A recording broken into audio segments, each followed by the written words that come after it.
पालक आणि पनीर वापरून अशी रेसिपी बनू शकते यावर तुमचा विश्वासही बसणार नाही।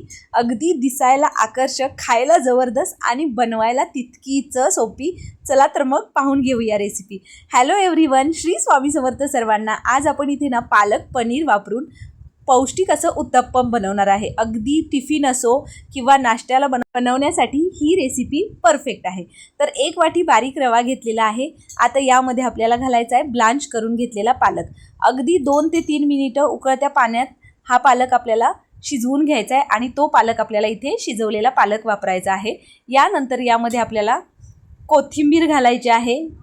इथे बघा हिरवीगार फ्रेश कोथिंबीर घालून घेतली। त्यानंतर यामध्ये 1 इंच आल्याचा तुकडा घालायचा आहे आणि 3 ते 4 मी हिरव्या मिरच्या घालून घेतलेल्या आहेत। अगदी लहान मुलं खाणार असतील तर तुम्ही हिरवी मिरची तुमच्या अंदाजाने कमी जास्त करू शकता। मी इथे साधारण 3 हिरव्या मिरच्या घालून घेतलेल्या आहेत। त्याचबरोबर यामध्ये घालायचं आहे आपल्याला पाववाटी दही। तर मी इथे बघा ताजं पाववाटी दही घातलेलं आहे। आता हीच वाटी यामध्ये पाणी घालून आपल्याला पाववाटी यामध्ये पाणी घालायचं आहे आणि त्यानंतर आपल्याला हे मिश्रण छान मिक्सरमध्ये बारीक वाटून घ्यायचं आहे।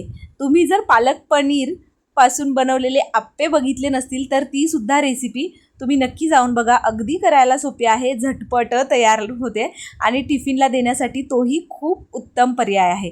तर इथे बघा चवीप्रमाणे मीठ घालून घेतलेलं आहे आणि मिक्सरचं भांड्याचं झाकण बंद करून आपल्याला हे वाटून घ्यायचं आहे। तर या कन्सिस्टन्सीवर आपण हे वाटून घेतलेलं आहे।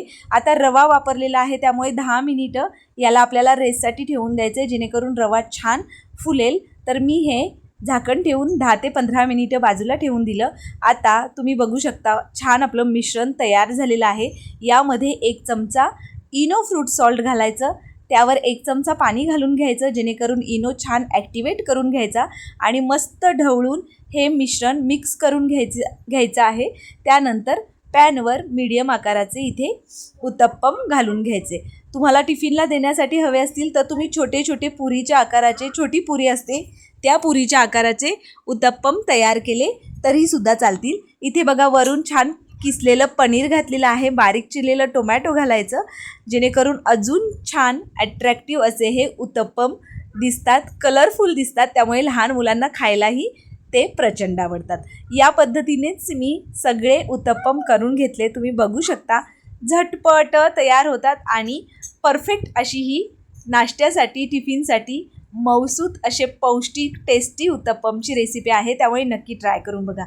चला तर मग तुम्हाला ही उत्तप्पमची रेसिपी कशी वाटली मला कमेंट करून नक्की सांगा। आवडली असेल तर लाईक करा। त्याचबरोबर आपल्या आदिश्री रेसिपी चॅनलला सबस्क्राईब करा। Bye bye.